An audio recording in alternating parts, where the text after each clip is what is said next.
কবিগুরু রবীন্দ্রনাথ ঠাকুরের তৈরি একমাত্র ভাস্কর্য আজ নিলামে উঠছে মুম্বাইয়ে।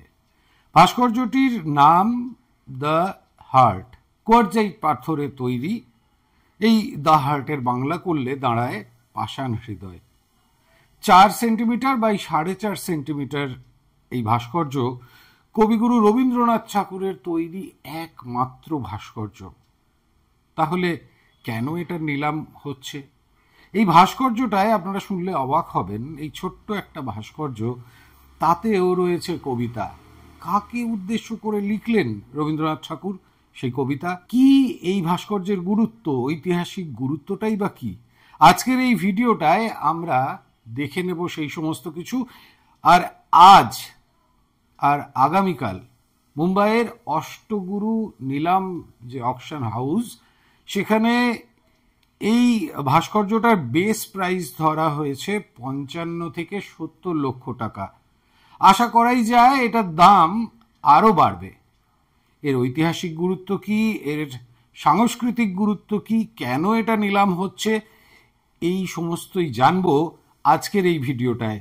তাহলে চলুন আজ খোঁজ নেওয়া যাক এক অন্য রবীন্দ্র কাব্য রহস্যের।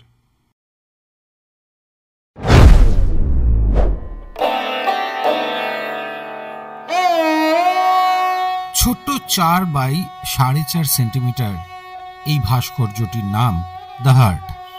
ভাস্কর্যটি তৈরি করেছিলেন কবিগুরু রবীন্দ্রনাথ ঠাকুর 1883 অক্টোবর নভেম্বরে দক্ষিণ পশ্চিম ভারতের কারোয়ায় যখন 22 উত্তীর্ণ রবীন্দ্রনাথ ভ্রমণ করছিলেন, সেই সময় একটি কোয়ার্টজাইট পাথরকে হৃদয় আকারে কেটে তার উপরে একটি চতুষ্পদী কবিতা খোদাই করেন রবীন্দ্রনাথ ঠাকুর।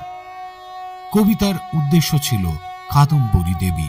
সেই চতুষ্পদী কবিতায় লেখা ছিল, পাষাণ হৃদয় কেটে খদিনু নিজের হাতে, আর কি মুছিবে লেখা অশ্রুবারি ধারাপাতে। রবীন্দ্রনাথের তৈরি এই পাষাণ হৃদয়ের গুরুত্ব অপরিসীম।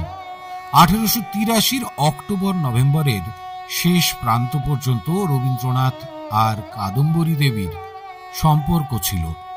1883 ডিসেম্বরে রবীন্দ্রনাথ ঠাকুরের বিবাহ হয় এবং 1884 এপ্রিলে কাদম্বরী জ্যোতিরিন্দ্রনাথের উপর অভিমান করে আত্মহত্যা করেন। রবীন্দ্রনাথের হাতে তৈরি এই পাষাণ হৃদয় প্রমাণ করছে যে দুজনের সম্পর্ক শেষ পর্যন্ত কাদম্বরীর তরফ থেকে ছিল সাড়াবিহীন। আর তা ছিল বলেই কাদম্বরীকে রবীন্দ্রনাথ নিজের হাতে তৈরি এই ভাস্কর্যে খোদিত কবিতায় কার্যত পাষাণী বলেই অভিমান করেছেন, যিনি রবীন্দ্রনাথের অশ্রুবারি ধারায় শেষ পর্যন্ত নির্বিকার এবং অবিচলিতই রয়ে গেলেন। কাদম্বরী দেবীর প্রতি রবীন্দ্রনাথের হৃদয় অনুভূতির সংবাদ তাঁর অসমবয়স্ক বন্ধু অক্ষয় চৌধুরী রাখতেন। রবীন্দ্রনাথ এই পাষাণ হৃদয় ভাস্কর্যটি অক্ষয় চৌধুরীকে উপহার দেন। অক্ষয় চৌধুরী তাঁর স্ত্রী শরৎ কুমারী চৌধুরানীকে, যিনি কাদম্বরীর গুণগ্রাহী বান্ধবী ছিলেন, তাঁকে দেন। এরপর উত্তরাধিকার সূত্রে এই পাষাণ হৃদয় পান ওনাদের একমাত্র কন্যা উমা রানী।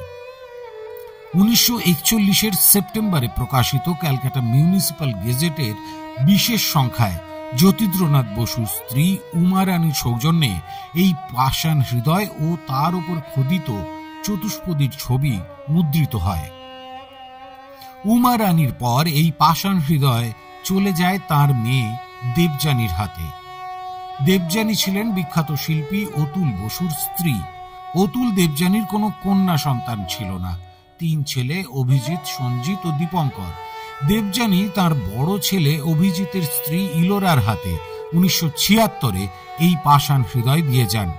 ইলোরাকে নিয়ে অভিজিৎ কর্মসূত্রে 1979 ডিসেম্বরে আমেরিকার ইন্ডিয়ানা স্টেটের ব্লুমিংটনে বসবাস শুরু করেন। ওখানকার একটি ব্যাংকের লকারে পরবর্তী প্রায় 44 বছর রাখা ছিল রবীন্দ্রনাথ ঠাকুরের এই অমূল্য ভাস্কর্য পাষাণ হৃদয়। এরপর 2023-এ ওদের সঙ্গে পাষাণ হৃদয় ফিরে আসে ভারতে। তারপর 2024-এর 25শে মে রামকিঙ্করের জন্মদিনে দক্ষিণ কলকাতার দেবভাষা আর্ট গ্যালারিতে সবার সামনে আসে রবীন্দ্রনাথ ঠাকুরের একমাত্র ভাস্কর্য পাষাণ হৃদয়।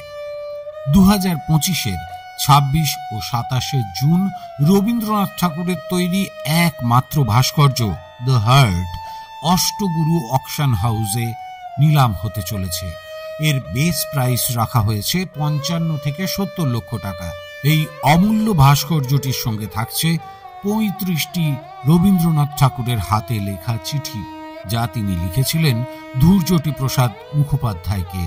ভাস্কর্য ও চিঠির সম্মিলিত নিলাম দর উঠেছে 5 কোটি থেকে 7 কোটি টাকা।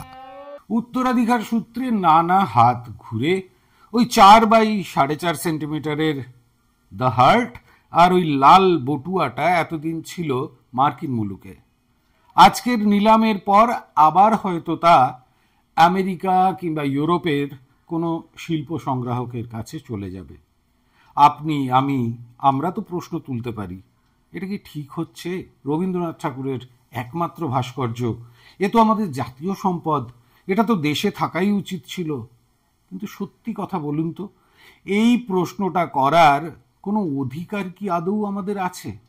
আমরা কি আগলে রাখতে পেরেছি রবি ঠাকুরের নোবেলটাকে? আপনাদের মতামত আপনারা কমেন্ট করে জানান। এই ভিডিওটা যদি ভালো লাগে তাহলে শেয়ার করে দিন। আর যারা ফেসবুকে এই ভিডিওটা দেখছেন তারা চাইলে একটা স্টার আমাদেরকে দিতেই পারেন। আজ এই পর্যন্ত।